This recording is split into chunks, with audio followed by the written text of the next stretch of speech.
ವೀಕ್ಷಕರೇ, ಶುಭೋದಯ. ತಮ್ಮೆಲ್ಲರಿಗೂ ನಿಮ್ಮ ನೆಚ್ಚಿನ ಅಚ್ಚುಮೆಚ್ಚಿನ ಬೃಹತ್ ಬ್ರಹ್ಮಾಂಡ ಕಾರ್ಯಕ್ರಮಕ್ಕೆ ಪ್ರೀತಿಯ ಆತ್ಮೀಯವಾದ ಸ್ವಾಗತ, ಸುಸ್ವಾಗತ. ಕೆಟ್ಟ ಯೋಚನೆಗಳು, ಕೆಟ್ಟ ಕೆಲಸಗಳು ಕ್ರೂರ ವ್ಯಾಘ್ರವಿದ್ದಂತೆ. ಅದು ನಮ್ಮನ್ನೇ ನಾಶ ಮಾಡುತ್ತೆ. ಆದ್ರೆ ಒಳ್ಳೆಯ ಯೋಚನೆಗಳು, ಒಳ್ಳೆಯ ಕೆಲಸಗಳು ನಮ್ಮಲ್ಲಿ ಹುದುಗಿರೋ ಸಾತ್ವಿಕ ಶಕ್ತಿಗೆ ಇನ್ನಷ್ಟು ಶಕ್ತಿಯನ್ನ ಇಮ್ಮಡಿಗೊಳಿಸಿ ನಮ್ಮನ್ನ ರಕ್ಷಿಸುತ್ತೆ ಅಂತ ಹೇಳ್ತಾ, ಬನ್ನಿ ಗುರೂಜಿ ಅವರನ್ನ ಕಾರ್ಯಕ್ರಮಕ್ಕೆ ಸ್ವಾಗತಿಸೋಣ.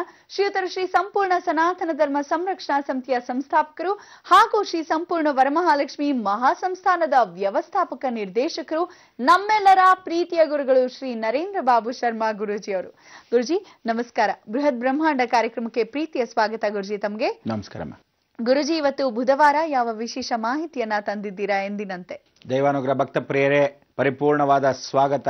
ನಿಮ್ಮೆಲ್ಲರ ಅನುಗ್ರಹ ಚಿಂತನೆಯನ್ನ ಮಾಡತಕ್ಕಂಥ ಈ ದೈವತತ್ವದ ಬೃಹದಾಕಾರದ ಬೃಹತ್ ಬ್ರಹ್ಮಾಂಡ ಲೋಕಕ್ಕೆ ಇವತ್ತು ಪ್ರತಿಯೊಬ್ಬ ಮನುಷ್ಯನಿಗೆ, ಎಲ್ಲ ವೀಕ್ಷಕ ಬಾಂಧವರಲ್ಲಿ ವಿಶೇಷವಾಗಿರ್ತಕ್ಕಂಥ ಅನುಚರಣೆ ಅಂತ ಕರಿತೀವಿ. ಪಾಲಿಸ್ತಕ್ಕಂಥವ್ರು ಯಾರು? ಜೀವನದಲ್ಲಿ ಏನಾದರೂ ಪಾಲನೆ ಪೋಷಣೆ ಮಾಡಬೇಕು ಅಂದರೆ ಪ್ರತಿಯೊಬ್ಬರು ಒಂದು ನಾಯಿ, ಒಂದು ಬೆಕ್ಕು, ಒಂದು ಹಸು, ಒಂದು ಕುದುರೆ, ಹೀಗೆ ಪಾಲನೆ ಪೋಷಣೆ ಮಾಡ್ತಾ ಇರ್ತಾರೆ. ಮಕ್ಕಳಿಗೆ ತಾಯಾದವರು ಪಾಲನೆ ಪೋಷಣೆ ಮಾಡ್ತಾಳೆ. ಹೀಗೆ ಜೀವನದಲ್ಲಿ ಎಲ್ಲರೂ ಅವರವರೇ ಪಾಲನೆ ಪೋಷಣೆ ಮಾಡ್ತಕ್ಕಂಥ ಅವಕಾಶವನ್ನು ತಮ್ಮ ತಮ್ಮ ಮಕ್ಕಳಿಗಲ್ಲದೆ ಪರಸ್ತ್ರೀಯನ್ನ ವಿಶೇಷವಾಗಿ ವ್ಯಾಮೋಹಕಪೂರ್ವಕವಾಗಿ ನೋಡ್ತಕ್ಕಂಥವರು ಪಾಲನೆ ಪೋಷಣೆ ಮಾಡ್ತಾ ಇದ್ದರೆ ಈ ದೋಷಗಳು ಎಷ್ಟು ಮಟ್ಟಿಗೆ ಅಂದರೆ, ಕೆಲವ್ರಿಗೆ ಒಂದು ಸಾಕೋದೇ ಹೆಚ್ಚು ಅನ್ನೋ ರೀತಿ, ಎಷ್ಟೋ ಜನಕ್ಕೆ ಅಯ್ಯೋ ಒಂದು ನೋಡ್ಕೊಳ್ಳೋದೇ ಹೆಚ್ಚು ಅಂತ. ಇನ್ನಷ್ಟು ಜನ 4 ಜನ ಹೆಂಡತಿರಿದ್ರು ಎಲ್ಲರನ್ನೂ ಮೇಂಟೈನ್ ಮಾಡ್ತಾರೆ. ಅದೇ ವಿಶೇಷವಾಗಿ ಪಾಲನೆ ಪೋಷಣೆ ಅಂದರೆ ಇದೇನು ಅಂದರೆ, ಶುಕ್ರನ್ ಜೊತೆ ರಾಹು ಮತ್ತು ಗುರು ಕೂತ್ಕೊಂಡಾಗ, ರಾಹು ಗುರು ಬೃಹಸ್ಪತಿ ಸಂಧಿ ಯೋಗ, ಅವನೇನು ಮಾಡ್ತಾನೆ, ಸಾಧಾರಣವಾಗಿ ಎಲ್ಲ ವ್ಯಾಮೋಹಗಳನ್ನು ಕೊಡ್ತಾ ಹೋಗ್ತಾನೆ. ಅವನಿಗಿರ್ತಕ್ಕಂಥ ವೈರಾಗ್ಯ ತತ್ವನೂ ಒಂದು ಕಡೆ ಇಟ್ಟಿರ್ತಾನೆ. ಗುರುತತ್ವ ಅನ್ನೋದು ಬೋಧಿಸ್ತಾ ಇರ್ತಾನೆ. ನೀನು ಯಾವುದನ್ನ ಹೇಗೆ ನೋಡ್ಕೊಂತೀಯೋ ಎಲ್ಲವನ್ನೂ ಪಾಲನೆ ಪೋಷಣೆ ಮಾಡು ಅಂತ ಗುರು ಅನುಗ್ರಹ. ತದನಂತರ ಶುಕ್ರ ಅನ್ನೋನು ಹೆಣ್ಣು ಮಕ್ಕಳು, ಅಂದರೆ ದುಡ್ಡನ್ನ ಫಾದರ್ ಆಗಿ ಎಲ್ಲರೂ ಏನು ಮಾಡ್ತಾರೆ, ಪ್ರತಿಯೊಬ್ಬ ಮನುಷ್ಯ ಒಂದು ಕುದುರೆ ಕಟ್ತಾನೆ, ಇಲ್ಲ ಜೂಜು ಕಟ್ತಾನೆ, ಇಲ್ಲ ಕುಡಿಯೋಕ್ಕಿಡ್ತಾನೆ, ಇಲ್ಲದೆ ಇದ್ರೆ ಹೆಣ್ಣಿಗೆ ಸುರಿತಾನೆ. ಕೆಲವರು ಬರೀ ಹೆಣ್ಣು ಮಕ್ಕಳನ್ನೇ ನೋಡ್ಕೊಂತಿರ್ತಾರೆ. ಕೆಲವರು ಯಾವ ಕಾಲಕ್ಕೂ ಏನು ಮಾಡ್ತಾರೆ, ಜೂಜನ್ನ ಎಲ್ಲ ರೀತಿಯಲ್ಲೂ ಜೂಜನ್ನ ಆಡ್ತಾರೆ.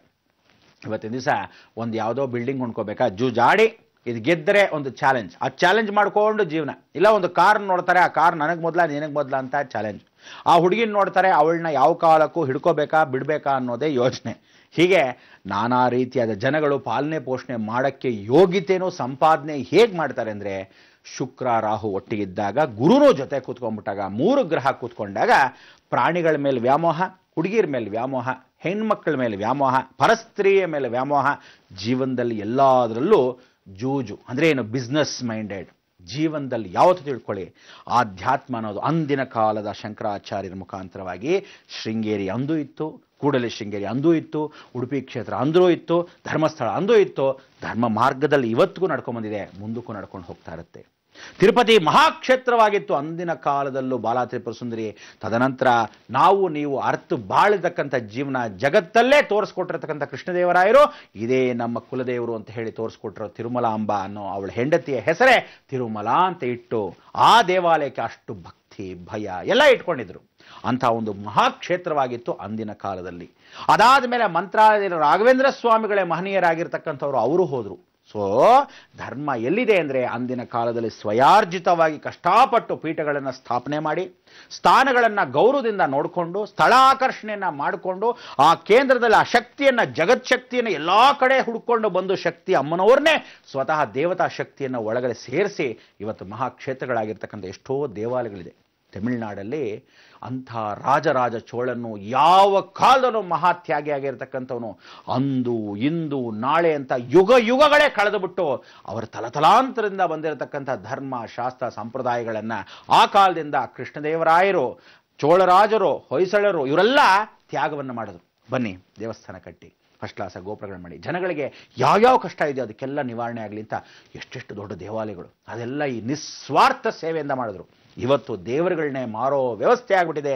ದೇವರುಗಳಿಗೆ ವ್ಯವಸ್ಥಿತವಾಗಿ ಇವರ ಪಾಲನೆ ಪೋಷಣೆ ಮಾಡ್ತಾ ಇದ್ರು.